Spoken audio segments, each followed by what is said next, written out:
Dios les bendiga, amados hermanos que en esta hora están conectados.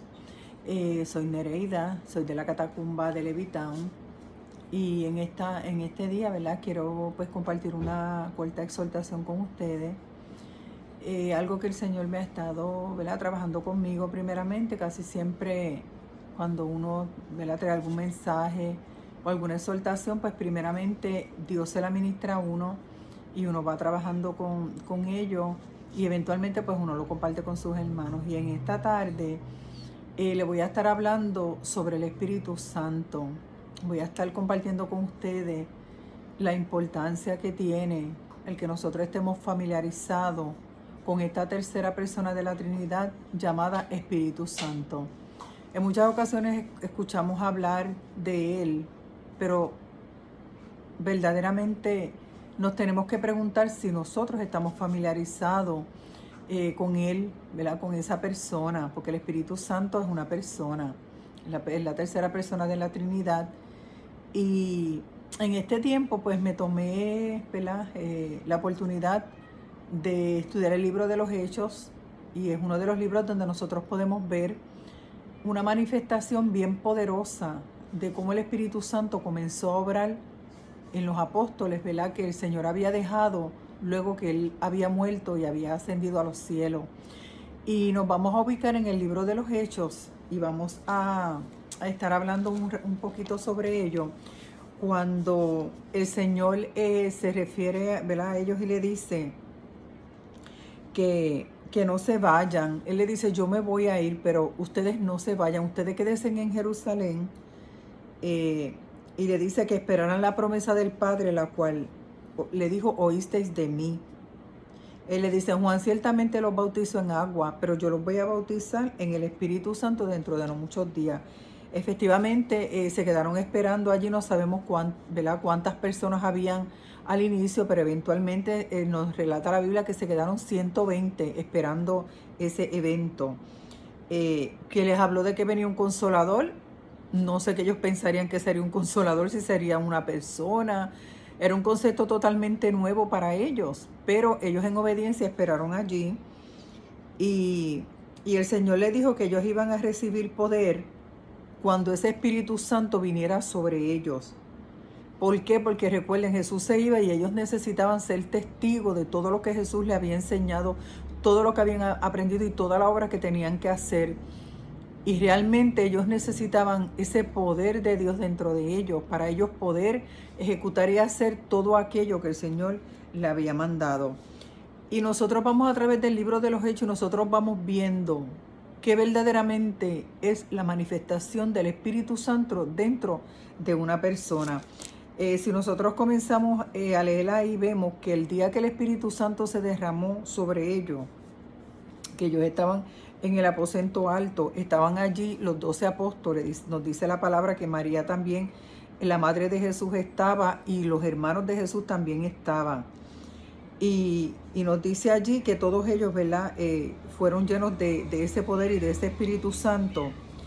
Y vemos ahí como cuando ese Espíritu desciende, empieza a manifestarse. Una de las manifestaciones que tiene es que cada uno de ellos empieza a hablar en diferentes lenguas, que fue algo tan poderoso y tan notorio que las personas que estaban allí estaban maravillados. Decían, esta gente están todos borrachos, porque ellos les escuchaban aún hablar en sus propias lenguas de origen. Y de ahí comienza esa obra poderosa del Espíritu Santo en lo que, ¿verdad?, ya se va a ir componiendo lo que se va a llamar la iglesia. Dios se manifestó en el Viejo Testamento de una manera, pero ahora esa manifestación va a estar dentro de las personas. Dios va a venir a morar dentro de cada una de las personas para irlos capacitando, guiándolos, dirigiéndolos, para que la obra que Dios necesita que se haga se pueda hacer.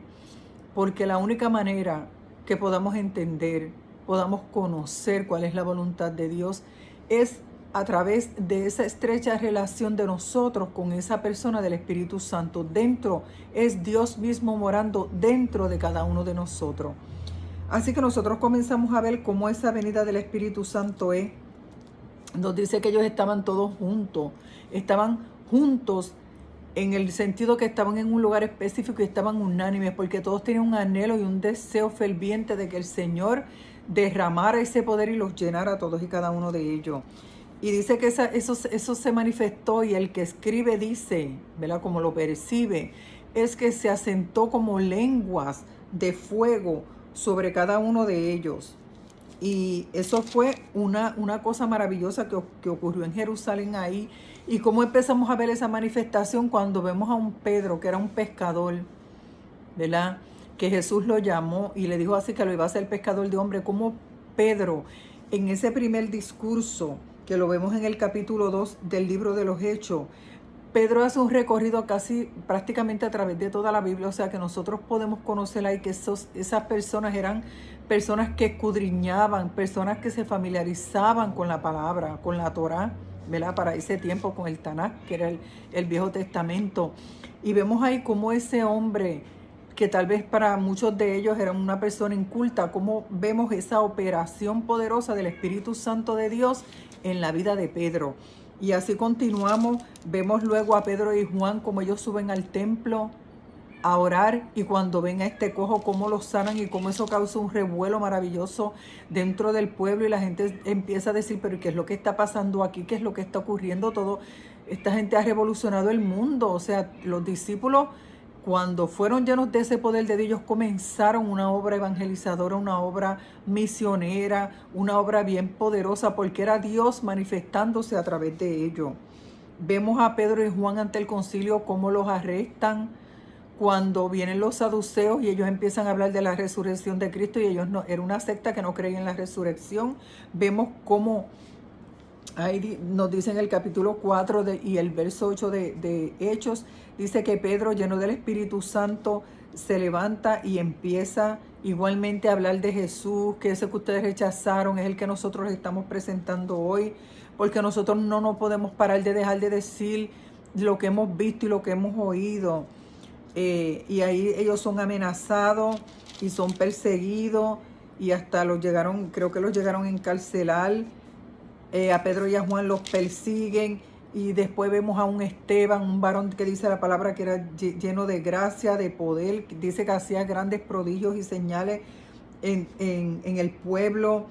Vemos entonces también ahí como eventualmente a él lo arrestan y lo apedrean, o sea, él muere apedreado básicamente, pero como mientras él es apedreado, él va contándole toda la historia, lo lleva desde Abraham, y se toma casi el capítulo 7 completo del libro de los Hechos, narrando todos los eventos desde el Viejo Testamento, o sea, llega hasta Moisés y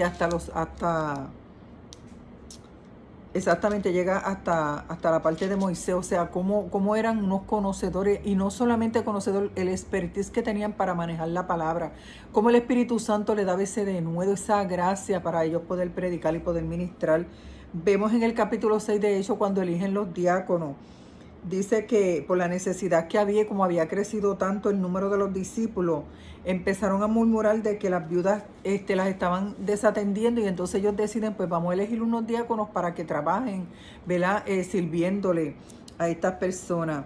Y dice que eligieron a 7 varones, y dentro de las características que debían tener o cualidades era que fueran llenos del Espíritu Santo y de sabiduría, o sea que era un detalle bien importante en ese tiempo, donde se estaba levantando la iglesia, donde se estaban estableciendo los fundamentos de lo que iba a ser la iglesia, cómo esas personas estaban llenas del Espíritu Santo de Dios, hermano. Y yo cuando leí el libro de los Hechos, pues yo me cuestioné verdaderamente si yo estaba buscando esa llenura del Espíritu Santo de Dios en mi vida. Cómo estaba mi relación con Dios y con el Espíritu Santo de Dios. Y me di cuenta que tenía que añadir un poco más. Me di cuenta que necesitaba poner un poco más de empeño en esa búsqueda del Espíritu Santo de Dios. Hermano, el Espíritu Santo es el que nos va a guiar. El Espíritu Santo es el que nos va a ayudar a que nosotros podamos cumplir el propósito de Dios en nuestras vidas. Todos y cada uno de nosotros, Dios nos ha llamado con un propósito. El Señor nos salvó, el Señor perdonó nuestros pecados, nos lavó con su sangre preciosa, nos hizo una nueva criatura. Como dice la palabra, de modo que si alguno está en Cristo, nueva criatura es. todas las cosas viejas pasaron, y aquí todas son hechas nuevas. Y nosotros hemos sido regenerados. El Espíritu Santo día tras día hace una obra de regenerarnos, de cambiarnos, de transformarnos, de cambiar nuestra mentalidad, nuestra visión del cosmos, del mundo. El Espíritu Santo sigue obrando en nosotros, hermano, pero necesitamos cada día más y más acercarnos a Él, tener la apertura, decirle al Espíritu Santo de Dios que venga donde nosotros y nos transforme, nos cambie, nos llene, para que nosotros podamos cumplir la obra de Dios en este tiempo tan difícil que nos ha tocado. Y hay mucho trabajo todavía por hacer.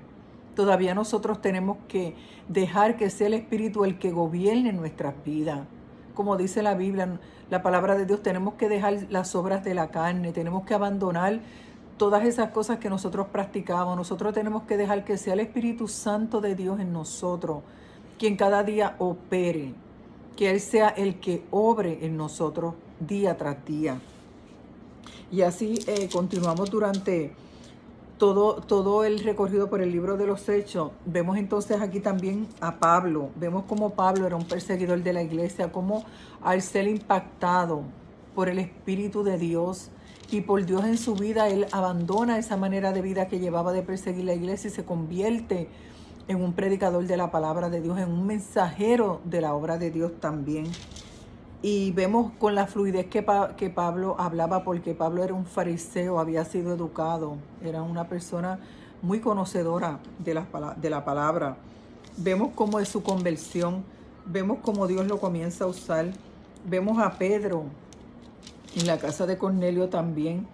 Y seguimos así, libro por libro, nosotros vamos viendo cómo todas estas personas han sido impactadas por el poder de Dios. Vemos cómo ellos han sido llenos del Espíritu Santo de Dios. Y quiero, antes de irme, compartir unos cuantos versitos con ustedes que están aquí en la palabra. Vamos a buscar a Efesios 4:30.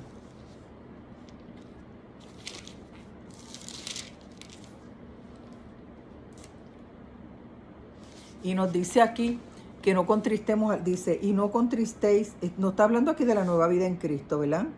Nos dice que ya no andemos, ¿verdad? Como los otros gentiles que andan en la vanidad de su mente, que tienen el entendimiento entenebrecido, que en cuanto a nuestra pasada manera de vivir, que nos despojemos del viejo hombre, que nos vistamos del hombre nuevo, que es creado según Dios, que desechemos la mentira, que hablemos verdad el uno con el otro, y que nosotros seamos llenos del Espíritu Santo de Dios. Dice, y no contristéis al Espíritu Santo de Dios, con el cual fuisteis sellados para el día de la redención. Así que, hermano, nosotros podemos contristar al Espíritu de Dios en nuestras vidas. Cuando dice que hay en nosotros amargura, enojo, ira, gritería, maledicencia, malicia, todas esas cosas son manifestaciones de la carne. Nosotros tenemos que dejar que el Espíritu Santo sea el que prevalezca en la vida de nosotros. Y dice 1 Corintios 6:19 que nuestro cuerpo es templo del Espíritu Santo. Dios habita dentro de nosotros y Dios es un Dios santo. Y nosotros tenemos, como dice Pedro, también ser santo, porque Él también es santo. Y en estos días pues no se quiere hablar mucho de la santidad, porque muchas personas tal vez se puedan sentir ofendidas. Pero es un llamado que el Señor está haciendo en este tiempo, hermano. Apartarnos un poquito más de las cosas terrenales. Apartarnos un poquito más de aquellas cosas que nosotros buscamos, ¿verdad? Que es agradar a la carne. Y tratar cada día de acercarnos más al Señor. Acercarnos más para ser llenos de su Espíritu. ¿Cómo nos llenamos del Espíritu Santo? Como nos dice la palabra, cantando cánticos, himnos, salmos, orando, hablando con Dios, meditando su palabra, repitiendo su palabra, llenando el corazón del conocimiento de Dios. Cuando todas esas cosas empiezan a llenar nuestra mente y nuestro corazón, nosotros vamos acercándonos cada vez más y más. Y vamos haciendo que lo que hay en nosotros de terrenal y de carnal vaya muriendo. Porque aquellas cosas que nosotros alimentemos más es lo que va a prevalecer. Si alimentamos el Espíritu Santo, alentamos ese Espíritu Santo para que habite en nosotros y lo alimentamos y le damos cabida en nosotros, Él va a estar presente y Él va a hacer la obra que tiene que hacer en nosotros. Segundo de Corintios 3, capítulo 3, verso 6 dice que el Espíritu Santo es el que nos da vida, nos vivifica. Si muchos de nosotros nos sentimos tal vez que estamos un poco decaídos y debilitados, es bueno que nos preguntemos y nos examinemos cómo está mi relación con el Espíritu Santo de Dios. ¿Estoy yo dándole cabida? ¿Estoy yo dándole oportunidad para que Él pueda operar en mí? ¿Para que haga lo que tenga que hacer en mi vida? Tenemos que tener la apertura, hermano. Tenemos que dejar que ese Espíritu Santo opere en nosotros lo que quiera operar. En Santiago 4, capítulo 4, verso 5, nos dice que el Espíritu del Señor nos anhela celosamente. Dios anhela habitar en nosotros. Dios quiere tener comunión con nosotros, hermano. Y está de nosotros tener la apertura de dejar que Él sí venga a nosotros y obre y haga lo que tenga que hacer. Así que mi exhortación en esta tarde es a que podamos reflexionar y podamos meditar en nuestros caminos. Y si encontramos que nos hemos alejado un poco, que nos acerquemos confiadamente, como dice la palabra, al trono de la gracia. Dios siempre está dispuesto a escucharnos. El Señor siempre está dispuesto y presto a estar ahí para cada uno de nosotros. Y Él dice la palabra que no da el Espíritu por medida. El Espíritu está disponible para todos y cada uno de aquellos que nos acerquemos a Él. Así que mi exhortación en esta tarde es a que acerques tu corazón al Señor, a que dejes que Él te llene de su Santo Espíritu, para que tú puedas hacer su voluntad y que la obra que Dios ha preparado para ti, tú la puedas cumplir. Para que la encomienda que el Señor tiene para tu vida, tú la puedas llevar a cabo. De otra manera no va a ser posible. Si el Espíritu de Dios no va con nosotros, si el Espíritu de Dios no habita en nosotros, muy difícil que podamos lograr su encomienda. Así que te bendigo en esta tarde, en el nombre del Padre, del Hijo y del Espíritu Santo, y te pido que sigas hacia adelante, que no te quite, que continúes hasta el final. Dios te bendiga.